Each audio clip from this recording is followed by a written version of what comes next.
Hey everybody, this is Stelly FD with Close, and today I want to share 13 specific ideas and tactics on how to sell during a crisis and how to think about sales during a crisis like we're seeing right now. COVID-19 is taking over the world. Europe and the US are shutting down. Life is coming to a standstill.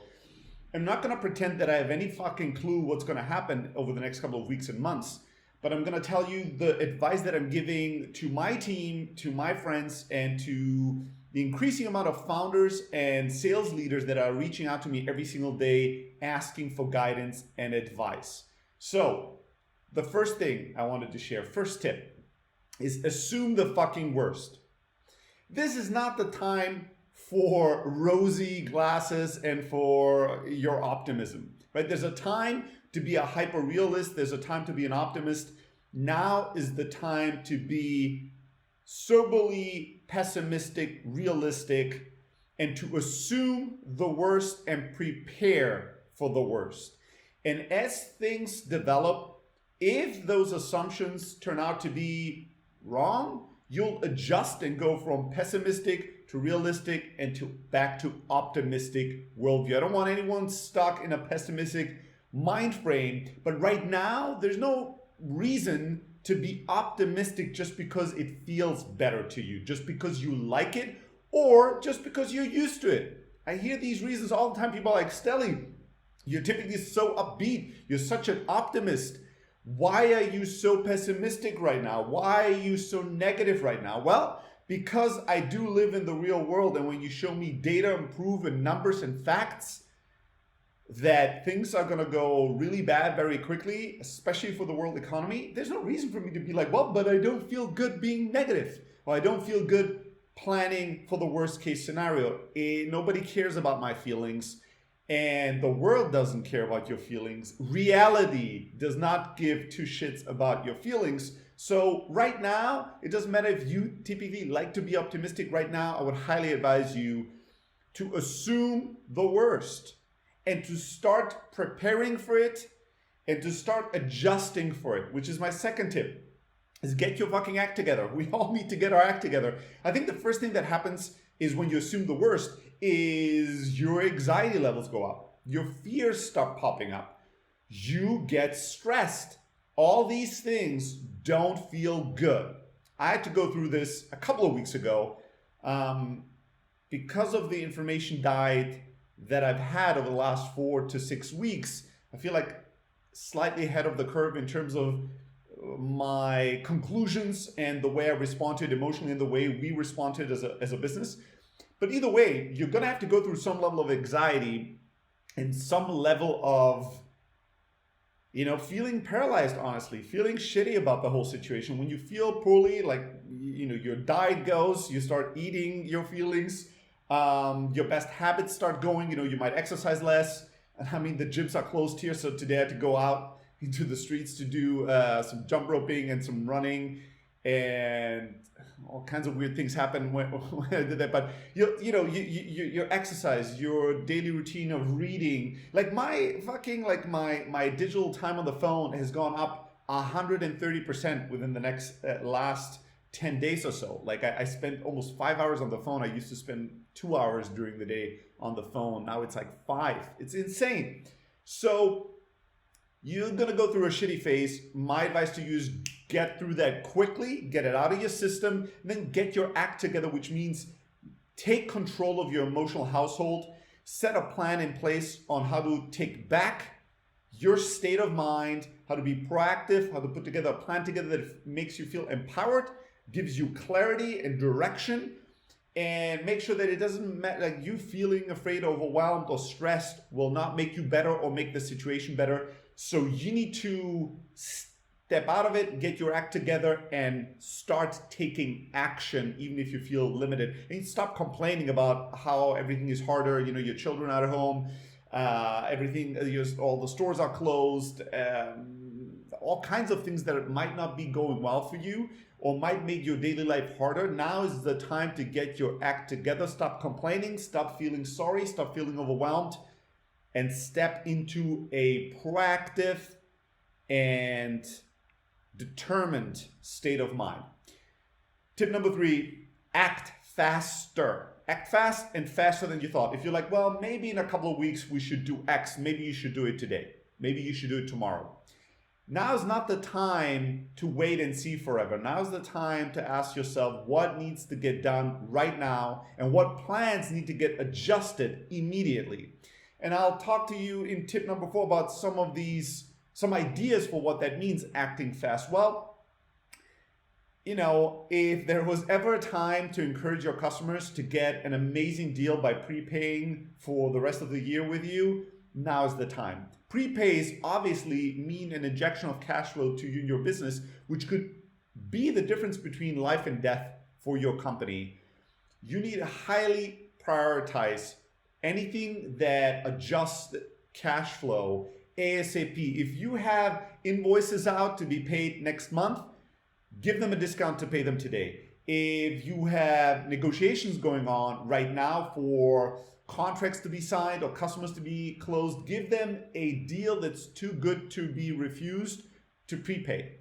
Get as much cash flow going and get cash flow to be adjusted to earlier right now. This week, you need to prioritize for any deal that was going on to be closed right now, and as many of them as you can to get prepaid so you get a cash injection in your business ASAP. I hate to break your heart, but especially companies that are in the subscription business, a lot of SaaS companies, a lot of our customers, our business, my business is a SaaS company, which means that we sell subscription software. Contracts, annual, biannual contracts are worthless in a crisis. Negotiating with a customer for them to sign a contract that promises you that they have to pay you over the next 12 months every single month is worthless. Forget about this shit. It doesn't matter. In a crisis, there's 2 scenarios when somebody wants to get out of contract. Number 1, they're out of business, so the contract doesn't matter, they're bankrupt. Or number 2, they're in such a bad position that the only thing they can do to save their business is to stop making certain payments and to break contracts. If the economy really takes a massive hit, which is what we all assume right now, and companies are in a life and death situation where they have to stop making certain payments or break contracts, they will. They will just stop paying you. A contract will not stop them in a global crisis. And when they break the contract with you, you're not going to go after them. You're not going to sue them, right? You're not going to be the company that is going to be known for going after businesses to get your shitty contract payment and then force them into bankruptcy and make everybody that works at that company unemployed. So the value of a contract is really high in stable times, but it's worthless in complete and utter global meltdowns of economies. So don't negotiate contracts right now that are paid monthly. Do anything you can to get prepays, a yearly prepay, a 6-month prepay, a 3-month prepay, any kind of prepay. Give your customers and prospects massive discounts, massive deals to make that happen and to speed things up. Every deal you close today is much more worth than the deal you could close next week, which gets us to point number 6, speed to close over total dollar value. This is totally against my life philosophy. If you've been following me over the last 8 years and everything I taught, I always teach salespeople that they're too heavy-handed with discounts. I always teach startups and companies that their prices are way too low. I always teach people how to negotiate, not against price, but for value. But these are different times, and you can't be dogmatic about the things you teach, the things you preach, and the things you do. Now is the time to adjust for speed. Speed is everything. Any deal that you could get closed today for a little less money is worth 10 times a deal that might take you another week to close for a little bit more money. I'm telling you, every day that deals don't get closed, the chances of them closing at all go down drastically. As this thing unfolds around the world, as the news will inevitably get worse and worse and worse, no matter what your thinking is on, are we overreacting, are we underreacting, no matter where you fall on the spectrum, one thing is clear. The news are not going to start getting better over the next 6 to 8 weeks, for sure. Nowhere around the world will we get better and better news. Maybe in Asia right now it looks a little bit like it, but who knows if this is going to continue. But in Europe and in the US, news are not going to get better. They're going to get worse. As news get worse, More and more businesses will get shocked into a state of being completely and utterly paralyzed. They won't want to buy anything, spend any money, make any decisions. So any deal that is on your table right now that you can't get closed, that you postpone because you're trying to negotiate a couple of bucks more, it's insanity. It's insanity. You are delusional if you think it makes sense to negotiate to get a few bucks more rather than taking all the money you can right now when somebody's ready to make a decision. Optimize for speed. Number 7, anticipate the objections that are going to be popping up 2 weeks from now, not the objections you're getting today. We're seeing this last week. None of our customers worried about this. This week, a lot of our customers are worried about the transition to work from home. That's what they need help with. That's the questions they're asking us. That's what they're most worried about. And I'm telling you, next week, we're going to start seeing people worried about the economy, not being able to close deals, not wanting to purchase. And then the week later, who knows what panic is going to break out. And in a couple of weeks, our customers will worry about how many people to let go, right? And fire. This will develop very rapidly. So you cannot just take what you're seeing right now on the ground and make decisions based on that. You need to manage the objections your customers have today, and then I highly recommend you anticipate what's the next escalation level of objections and fears that people will have, and do we have a good response to that? Do we have a good answer for that? Can we manage those? Is there anything we can say or do to help? For many businesses, this is going to be very, very limited. For some, it won't, but you really need to consider that. You need to change this is tip number 8, you need to change and adjust your planning schedule. You can't be planning, like the plans you had for this year, put them on fire, throw them away. They're worthless, right? 2020 is hitting a massive reset button in a very negative way. Your yearly plans are irrelevant right now. I would also tell you that your quarterly goals are completely irrelevant right now. Whatever your goals and plans were for Q2 and Q3, they're irrelevant. Reset, clean them. Nobody cares, nobody gives a shit. If your typical way of planning is you like to plan the month, the quarter, the rest of the year, forget about all of that. You have to adjust your timeline. The way to navigate a crisis is to be nimble, adaptable, and to move faster than anybody else and react to the realities on the ground faster than anybody else. Think guerrilla warfare versus to plan through the crisis. Well, we're going to make a 3 to 6 month plan on how to deal with this crisis. That's delusional. I understand why people want this. It would give you a sense of security and safety and stability, but it is a delusion. The timeline for plans right now are daily and weekly. You need to have at the maximum on a company level, a bi-weekly plan that gets readjusted, recommunicated with everybody as the world is spinning and as new information is flowing into what's happening in the world. Every 2 weeks, your company should adjust their plans. You should have a weekly plan for your team, and you should have a daily plan for yourself that is being reset at the end of the day for the next day, where you say, how effective was what I was trying to do today? How do I need to take the learnings that I made today, the insights I gained, and the information I consumed, and adjust my plan for tomorrow? You need to be faster and nimble. You can't just have like, this is my plan and schedule for the week, and no matter what is going on in the world, no matter what my customers are telling me, this is my schedule, this is my plan, these are my goals. Please, like, reset your plans to a daily, weekly, bi-weekly routine. There's no sense in having a month-long or a quarter-long plan right now. Tip number 9, if you can, invest in your prospects and customers. So this goes somewhat against everything else that I said, but you need to take a short-term and long-term approach to this. A lot of your actions right now should be short-term, but you need to think about your business, your career over the next 5 to 10 years, not just over the next year. This year will most likely suck for many of us, for most people. And we need to mitigate that and manage that as well as we can. But we need to be aware that everything we do will have long-term consequences. And so you need to ask yourself, how can I build long-term relationships right now? How can I show up right now for my customers and for the market in ways they won't forget? A crisis is a time where your reputation is built forever, right? And if you are incredibly selfish, if you are using fear to close deals, if you use unethical practices, if you panic, and make your prospects panic, or if you do things that you usually wouldn't do and that are not in the best interest of your customers, your prospects, your business in the long term, you will pay a long-term price for that, right? So ask yourself, how can I build relationship? How can I offer help? How can I be honest? Where can I help and how can I help? And this really relates to helping people as much as you can, but being cautious and relevant. This is tip number 10, that you can help. So do what you can, but don't do more, right? So first and foremost, you need to make sure that you survive. It doesn't help you running out giving customers discounts that your business cannot float and cannot finance.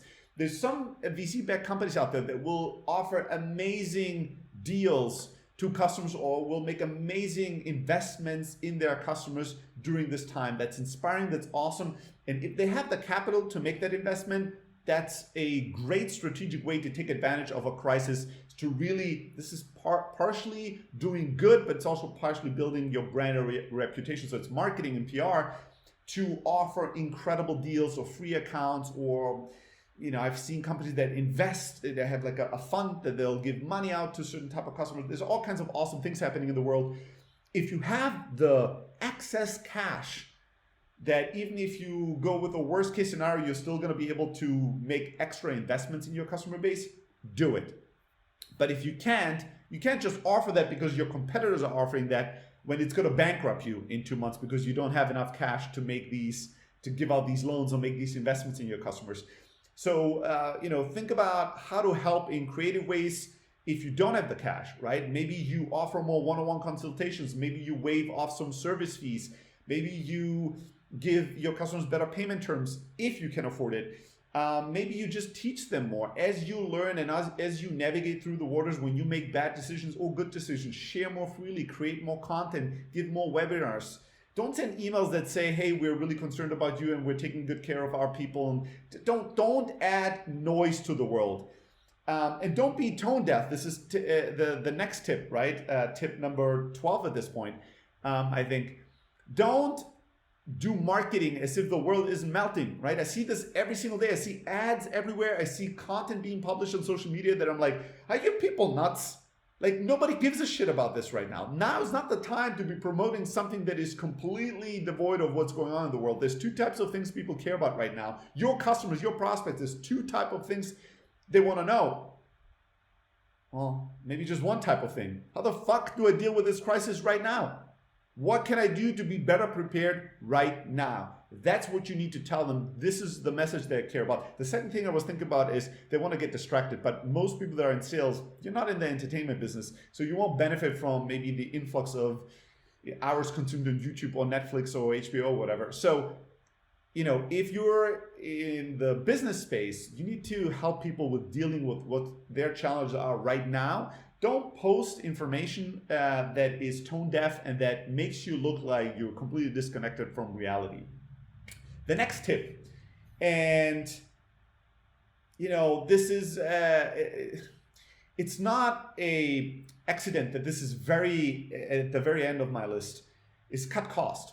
This is not the first thing I would do, as you've seen, but eventually you need to take a look at your personal cost, at your professional cost, at your business cost, and ask yourself, what of these things are necessary and which ones aren't necessary? And then you need to also balance out from an ethical point of view, who are the people that I might not need over the next 2-3 months. People could also just be service people that are cleaning your office, right? And the offices are closed, or the restaurant expenses that you had with taking your team to lunch, your sales team to lunch every other day that you're not having right now. So it's good that you're saving money on some of these things, but you need to realize that you're really hurting the world. So you need to balance that out and ask yourself, what are some of these small expenses for you that are not hurting you as much, but that are really meaningful for others? And maybe you buy some more restaurant gift cards. Maybe, I've seen this with many people, float some of these people that you were paying or pay them 50% even if they don't come and clean your office or something along those lines.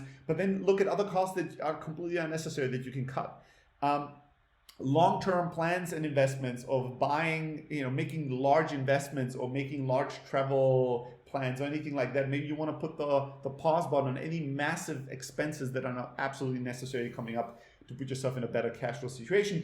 And then the last thing I'll say is, tip number 13 is every crisis, can be an opportunity, not for everybody, but for many of us, especially for the ones that are flexible enough. I'm not talking about the bullshit opportunity of buying hand sanitizers and trying to sell them at 400% of markup. That's just being an asshole. I'm talking about asking yourself, what industries or what type of customers that I have right now are struggling and will be struggling and not do well, and how can I build relationships with them and help them in any way possible? But maybe what are some new types of customers or prospects that are thriving in this situation, that are doing better than before, that are overwhelmed by demand right now? Is there anything I could offer them? Is there something I could do to help them with being in a situation that's in stark difference from the world and having not a cash flow problem or a money problem, but having we're overwhelmed by demand, by work, or how to organize all this, by scaling. Maybe there's things you could do for them, services, advice, consulting, software that you could sell to them, products you could create for them. Ask yourself, what are the industries, verticals, types of buyers right now that are close to mine, that are doing really well, or who of my customers are doing the best or are going to do really, really well? And how can I double down on that? How can I focus on them? How can I service them? There are going to be opportunities. There's never no opportunity for nobody. There's always opportunities out there. You need to be flexible in your mind. You need to be open with your eyes, looking for opportunities, generating insights, and then adapting them quickly and adjusting your business, the way you sell, the way you approach customers, who you approach, how you approach them, to navigate through these worlds. All right, so I assume there's going to be a lot more than these 13 tips, and the world is going to be changing, so you can expect a lot more content from me over the next couple of weeks. Make sure to check in quickly, and if you have a question or a challenge that anything I said was completely worthless, it didn't address anything that you currently worried most about or trying to overcome, send me an email, stelly@close.com. I will personally respond to every email I get and try to be as useful and helpful as I can. Until then, I wish you and your loved ones good health, best of luck, and no matter how difficult the times, this is the time to rise to the occasion, be the best version of yourself, step up to the plate, and do your work every single day. Be fast, be flexible, be vigilant, and be prepared.